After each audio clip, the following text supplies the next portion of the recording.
जय माता दी। कहानियों का दौर चैनल में आपका स्वागत है। आज हम सुनेंगे श्री दुर्गा नवरात्रि व्रत कथा।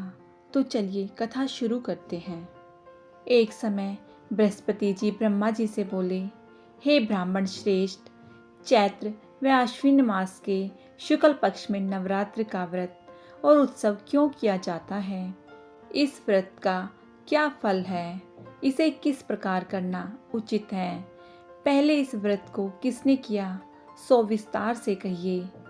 बृहस्पति जी का ऐसा प्रश्न सुन ब्रह्मा जी ने कहा, हे बृहस्पति, प्राणियों के हित की इच्छा से तुमने बहुत अच्छा प्रश्न किया है। जो मनुष्य मनोरथ पूर्ण करने वाली दुर्गा, महादेव, सूर्य और नारायण का ध्यान करते हैं, वे मनुष्य धन्य हैं। यह नवरात्र व्रत संपूर्ण कामनाओं को पूर्ण करने वाला है। इसके करने से पुत्र की कामना वाले को पुत्र, धन की लालसा वाले को धन, विद्या की चाह वाले को विद्या और सुख की इच्छा वाले को सुख मिलता है। इस व्रत को करने से रोगी मनुष्य का रोग दूर हो जाता है, मनुष्य की संपूर्ण विपत्तियां दूर हो जाती हैं और घर में समृद्धि की वृद्धि होती है। काकबंदिया को पुत्र प्राप्त होता है, समस्त पापों से छुटकारा मिल जाता है और मन का मनोरथ सिद्ध हो जाता है। जो मनुष्य इस नवरात्र व्रत को नहीं करता, वह अनेक दुखों को भोगता है और कष्ट व रोग से पीड़ित हो अंगहीनता को प्राप्त होता है। उसके संतान नहीं होती और वह धन धान्य से रहित हो, भूख और प्यास से व्याकुल हो, पृथ्वी पर घूमता फिरता है तथा संज्ञाहीन हो जाता है। जो सधवा स्त्री इस व्रत को नहीं करती, वह पति सुख से वंचित हो नाना दुखों को भोगती है। यदि व्रत करने वाला मनुष्य सारे दिन का उपवास ना कर सके, तो एक समय भोजन करे और 10 दिन बांधवों सहित नवरात्र व्रत की कथा का श्रवण करे। हे बृहस्पति, जिसने पहले इस महाव्रत को किया है, वह कथा मैं तुम्हें सुनाता हूँ, तुम सावधान होकर सुनो। इस प्रकार ब्रह्मा जी का वचन सुनकर बृहस्पति जी बोले, हे ब्राह्मण, मनुष्य का कल्याण करने वाले इस व्रत के इतिहास को मेरे लिए कहो, मैं सावधान होकर सुन रहा हूँ। आपकी शरण में आए हुए मुझ पर कृपा करो। ब्रह्मा जी बोले, प्राचीन काल में मनोहर नगर में पीठित नाम का एक अनाथ ब्राह्मण रहता था। वह भगवती दुर्गा का भक्त था। उसके संपूर्ण सद्गुणों से युक्त सुमति नाम की एक अत्यंत सुंदरी कन्या उत्पन्न हुई। वह कन्या सुमति अपने पिता के घर बाल्यकाल में अपनी सहेलियों के साथ क्रीड़ा करती हुई इस प्रकार बढ़ने लगी, जैसे शुक्ल पक्ष में चंद्रमा की कला बढ़ती है। उसका पिता प्रतिदिन जब दुर्गा की पूजा करके होम किया करता, वह उस समय नियम से वहां उपस्थित रहती। एक दिन सुमति अपनी सखियों के साथ खेल में लग गई और भगवती के पूजन में उपस्थित नहीं हुई।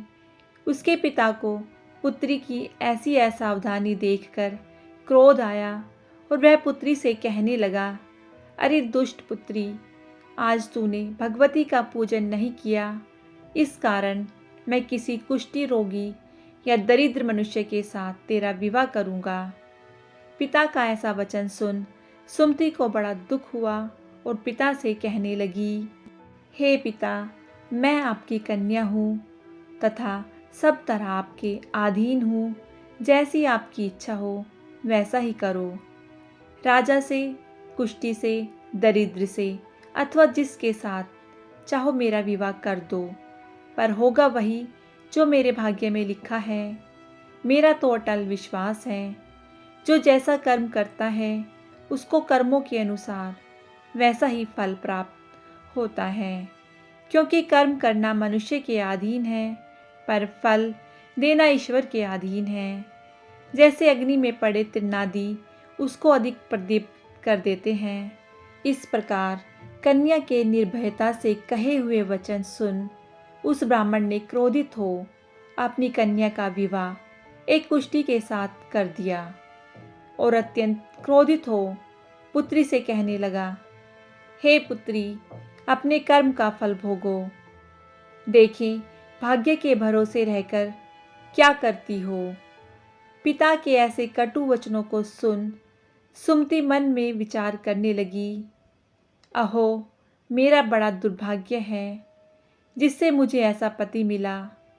इस तरह अपने दुख का विचार करती हुई वह कन्या अपने पति के साथ वन में चली गई और डरावनी कुशायुक्त उस निर्जन वन में उन्होंने वह रात बड़े कष्ट से व्यतीत की। उस गरीब बालिका की ऐसी दशा देख देवी भगवती ने पूर्व पुण्य के प्रभाव से प्रकट हो सुमति से कहा, हे दीन ब्राह्मणी, मैं तुझसे प्रसन्न हूँ। तुम जो चाहो सो वरदान मांग सकती हो। भगवती दुर्गा का यह वचन सुन ब्राह्मणी ने कहा, आप कौन हैं, वह सब मुझसे कहो। ब्राह्मणी का ऐसा वचन सुन देवी ने कहा कि मैं आदि शक्ति भगवती हूँ और मैं ही ब्रह्म विद्या व सरस्वती हूँ। प्रश्न होने पर मैं प्राणियों का दुख दूर कर उनको सुख प्रदान करती हूँ। हे ब्राह्मणी, मैं तुझ पर तेरे पूर्व जन्म के पुण्य के प्रभाव से प्रसन्न हूँ। तुम्हारे पूर्व जन्म का वृत्तांत सुनाती हूँ, सुनो। तू पूर्व जन्म में निषाद भील की स्त्री और अति पतिव्रता थी। एक दिन तेरे पति निषाद ने चोरी की। चोरी करने के कारण तुम दोनों को सिपाहियों ने पकड़ लिया और ले जाकर जेल खाने में कैद कर दिया। उन लोगों ने तुझको और तेरे पति को भोजन भी नहीं दिया। इस प्रकार नवरात्र के दिनों में तुमने ना तो कुछ खाया और ना ही जल पिया। इस प्रकार 9 दिन तक नवरात्र का व्रत हो गया। हे ब्राह्मणी, उन दिनों में जो व्रत हुआ उस व्रत के प्रभाव से प्रसन्न होकर मैं तुझे मनोवांछित वर देती हूँ। तुम्हारी जो इच्छा हो सो मांगो। इस प्रकार दुर्गा के वचन सुन ब्राह्मणी बोली, अगर आप मुझ पर प्रसन्न हैं तो हे दुर्गे, मैं आपको प्रणाम करती हूँ। कृपा करके मेरे पति का कोढ़ दूर करो। देवी ने कहा, उन दिनों तुमने जो व्रत किया था उस व्रत का एक दिन का पुण्य पति का कोढ़ दूर करने के लिए अर्पण करो। उस पुण्य के प्रभाव से तेरा पति कोढ़ से मुक्त हो जाएगा।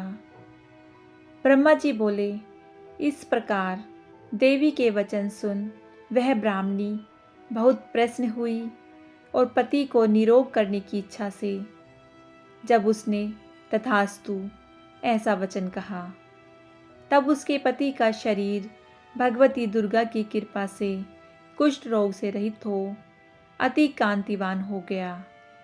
वह ब्राह्मणी पति की मनोहर देह को देख देवी की स्तुति करने लगी, हे दुर्गे, आप दुर्गति को दूर करने वाली, तीनों लोकों का संताप हरने वाली, समस्त दुखों को दूर करने वाली, रोगी मनुष्य को निरोग करने वाली, प्रश्न होने पर मनोवांछित वर देने वाली और दुष्टों का नाश करने वाली जगत की माता हो। हे अम्बे, मुझ निरपराध अबला को मेरे पिता ने कुष्ठी मनुष्य के साथ विवाह कर घर से निकाल दिया। पिता से तिरस्कृत निर्जन वन में विचर रही हूँ। आपने मेरा इस विपदा से उद्धार किया है। हे देवी, आपको मैं प्रणाम करती हूँ, मेरी रक्षा करो। ब्रह्मा जी बोले, हे बृहस्पति, उस ब्राह्मणी की ऐसी स्तुति सुन देवी बहुत प्रसन्न हुई और ब्राह्मणी से कहा, हे ब्राह्मणी, तेरे उदालय नामक अति बुद्धिमान, धनवान, कीर्तिवान और जितेंद्रिय पुत्र शीघ्र उत्पन्न होगा। ऐसा वरदान प्रदान कर देवी ने ब्राह्मणी से फिर कहा कि हे ब्राह्मणी, और जो कुछ तेरी इच्छा हो वह मांग ले। भगवती दुर्गा का ऐसा वचन सुन सुमति ने कहा कि हे भगवती दुर्गे, अगर आप मुझ पर प्रसन्न हैं तो कृपा कर मुझे नवरात्र व्रत की विधि और उसके फल का विस्तार से वर्णन करें। महात्म्य, इस प्रकार ब्राह्मणी के वचन सुन दुर्गा ने कहा, हे ब्राह्मणी, मैं तुम्हें संपूर्ण पापों को दूर करने वाले नवरात्र व्रत की विधि बतलाती हूँ, जिसको सुनने से मोक्ष की प्राप्ति होती है। आश्विन मास के शुक्ल पक्ष की प्रतिपदा से लेकर 9 दिन तक विधि पूर्वक व्रत करें, और यदि दिन भर का व्रत ना कर सकें तो एक समय भोजन करें। विद्वान ब्राह्मणों से पूछकर घट स्थापना करें और वाटिका बनाकर उसको प्रतिदिन जल से सींचें। महाकाली, महालक्ष्मी और महासरस्वती देवी की मूर्तियां स्थापित करें, उनकी नित्य विधि सहित पूजा करें और पुष्पों से विधि पूर्वक अर्घ दें। बिजोरा के फल से अर्घ देने से रूप की प्राप्ति होती है। जायफल से अर्घ देने से कीर्ति, दाख से अर्घ देने से कार्य की सिद्धि होती है। आंवले से अर्घ देने से सुख की प्राप्ति और केले से अर्घ्य देने से आभूषणों की प्राप्ति होती है। इस प्रकार पुष्पों व फूलों से अर्घ देकर व्रत का समापन होने पर 9वें दिन यथाविधि हवन करें। खांड, घी, गेहूँ, शहद, जौ, तिल, बेल, नारियल, दाख और कदम आदि से हवन करें। गेहूँ से होम करने से लक्ष्मी की प्राप्ति होती है। खीर व चंपा के पुष्पों से धन और बेलपत्रों से तेज व सुख की प्राप्ति होती है। आंवले से कीर्ति की और केले से पुत्र की, कमल से राज सम्मान की और दाखों से संपदा की प्राप्ति होती है। खांड, घी, नारियल, शहद, जौ और तिल तथा फलों से होम करने से मनोवांछित वस्तु की प्राप्ति होती है। व्रत करने वाला मनुष्य इस विधि विधान से होम कर आचार्य को अत्यंत निम्रता के साथ प्रणाम करे और यज्ञ की सिद्धि के लिए उसे दक्षिणा दे। इस प्रकार बताई हुई विधि के अनुसार जो व्यक्ति व्रत करता है उसके सब मनोरथ सिद्ध होते हैं, इसमें तनिक भी संदेह नहीं है। इन 9 दिनों में जो कुछ दान आदि दिया जाता है उसका करोड़ों गुना फल मिलता है। इस नवरात्र व्रत करने से अश्वमेघ यज्ञ का फल मिलता है। हे ब्राह्मणी, इस संपूर्ण कामनाओं को पूर्ण करने वाले उत्तम व्रत को घर, तीर्थ, मंदिर अथवा घर में विधि के अनुसार करें। ब्रह्मा जी बोले, हे बृहस्पति, इस प्रकार ब्राह्मणी को व्रत की विधि और फल बताकर देवी अंतर्ध्यान हो गई। जो मनुष्य या स्त्री इस व्रत को भक्ति पूर्वक करता है वह इस श्लोक में सुख प्राप्त कर अंत में दुर्लभ मोक्ष को प्राप्त होता है। हे बृहस्पति, यह इस दुर्लभ व्रत का महात्म्य है जो मैंने तुम्हें बतलाया है। यह सुन बृहस्पति जी आनंद से प्रफुल्लित हो ब्रह्मा जी से कहने लगे कि हे ब्राह्मण, आपने मुझ पर अति कृपा की जो मुझे इस नवरात्र व्रत का महात्म्य सुनाया। ब्रह्मा जी बोले कि हे बृहस्पति, यह देवी भगवती शक्ति संपूर्ण लोकों का पालन करने वाली है। इस महादेवी के प्रभाव को कौन जान सकता है। बोलो देवी भगवती की जय। व्रत की विधि प्रातः नित्य क्रम से निर्वित हो स्नान कर मंदिर में या घर पर ही नवरात्रों में दुर्गा जी का ध्यान करके यह कथा करनी चाहिए। कन्याओं के लिए यह व्रत विशेष फलदायक है। श्री जगदम्बा की कृपा से सब विघ्न दूर हो जाते हैं तथा सुख की प्राप्ति होती है। प्रार्थना, हे परमेश्वरी, मेरे द्वारा रात दिन सहस्त्र अपराध होते हैं। यह मेरा दास है, समझकर मेरे अपराधों को क्षमा करो। हे परमेश्वरी, मैं आह्वान, विसर्जन और पूजन करना नहीं जानता, मुझे क्षमा करो। हे सुरेश्वरी, मैंने जो मंत्रहीन, क्रियाहीन, भक्तियुक्त पूजन किया है वह स्वीकार करो।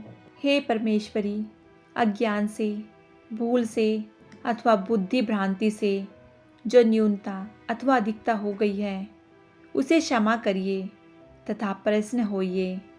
जाप मंत्र, ओम हेम हीम कीम चामुंडाय विच्चे नमः। मनोकामना सिद्धि के लिए इस मंत्र को 108 बार या सुविधा के अनुसार जाप करें। बोलो दुर्गा माता की जय।